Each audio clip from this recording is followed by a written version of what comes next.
The SE100 f2.8 macro lens for L-mount has just been released by Lumix, and it's very different to anything I've used on a mirrorless system before. It's a super compact lens for super small subjects, but delivers supersized performance, and in particular, the autofocus is on a whole other level. I want to show you why this is the best macro lens available on the L-mount today, and walk you through a series of shoots that go beyond the bees and blossoms.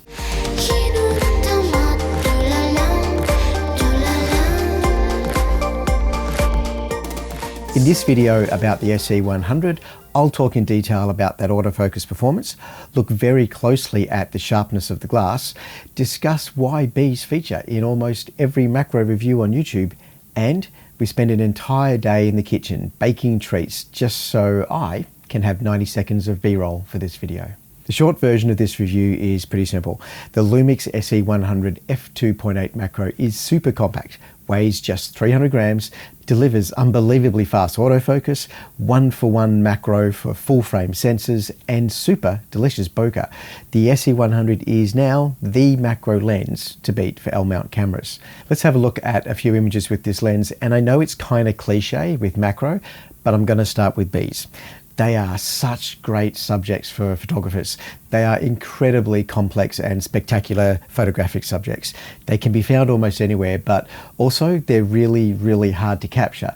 So they're a challenge. Bees move fast. They react to you being in their space. They are so tiny. And that's exactly where this 1-to-1 macro lens really comes into its own. When you nail the focus on a bee, all that stunning detail just pops. And sometimes that detail is just super weird. Like the hollow tongue they use to suck up nectar. It's huge. It's bigger than their head. How is that even possible? And the little hooks they have for feet, they're so cool. Like little pirate feet. Or the eyeballs with hairs growing out of them. Spiky hairs in the eye. I didn't even realize how weird that is until I started taking photographs of bees. And some species bundle pollen into little sacs on their legs. Some just seem to shower in this stuff, like there's pollen all over their face and their legs and just everywhere. But that's exactly what I love about macro photography. There's just a whole world waiting for you out there, maybe even in your own backyard.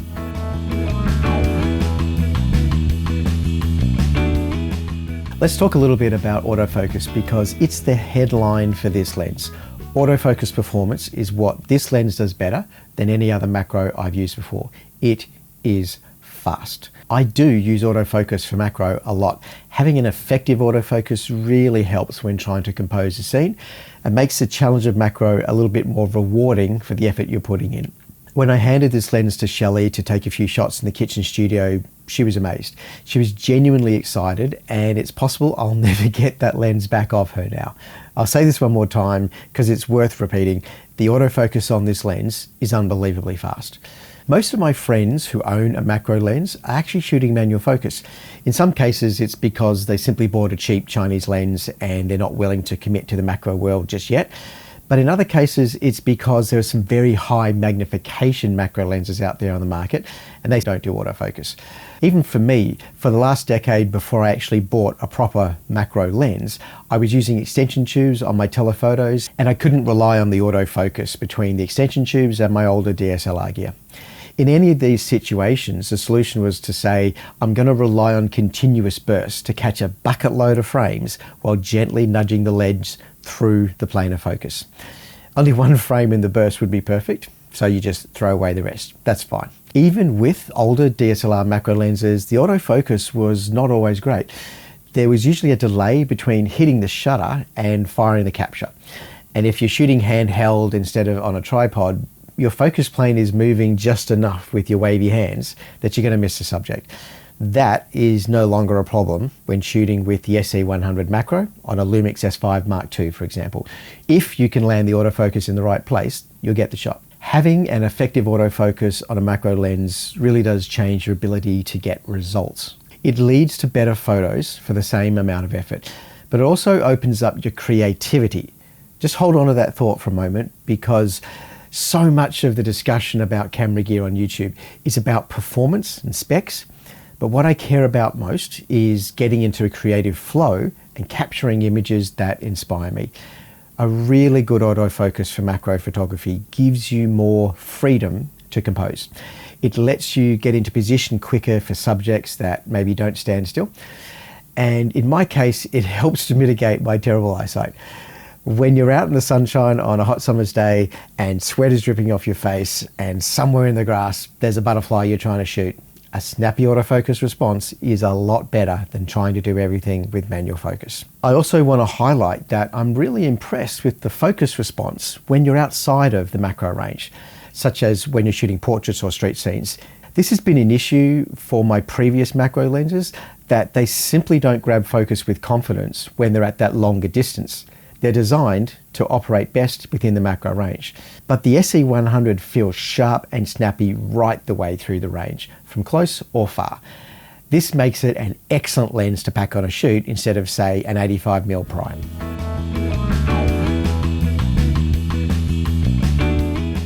I want to compare this new Lumix lens to my old favourite, the Sigma 105mm f2.8 macro.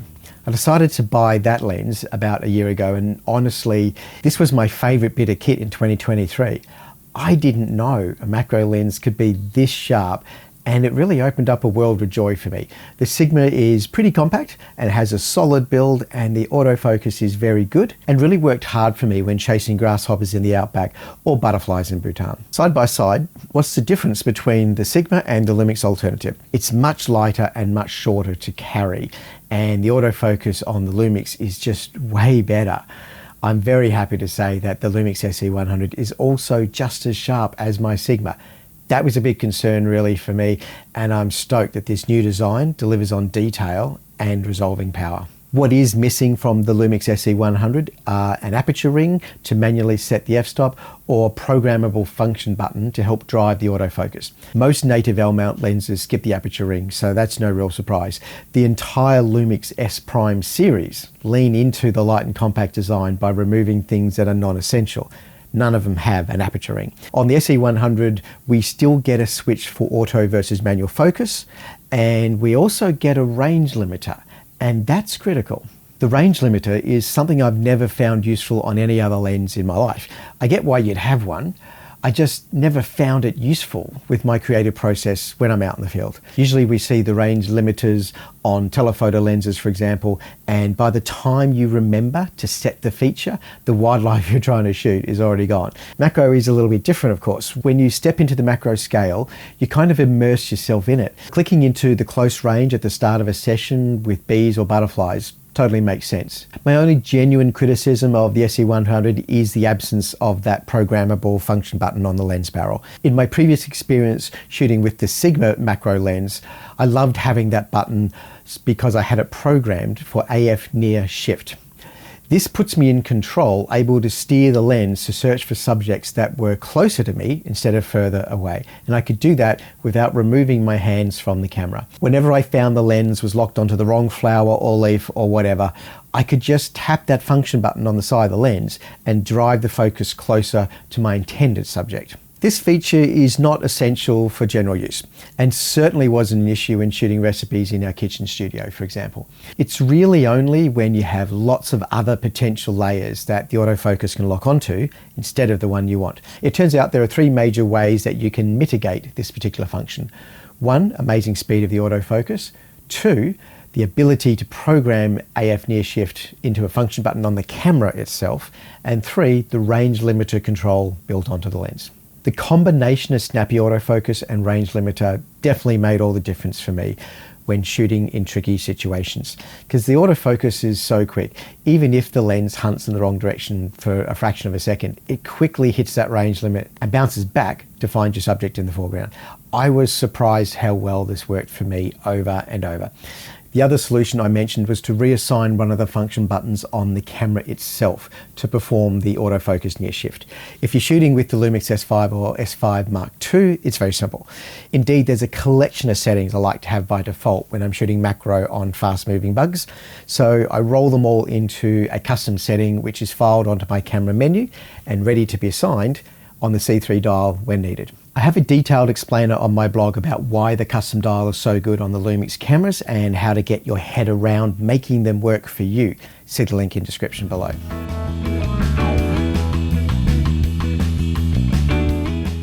It's been a real joy working with this lens and seeing just how lovely it delivers on bokeh.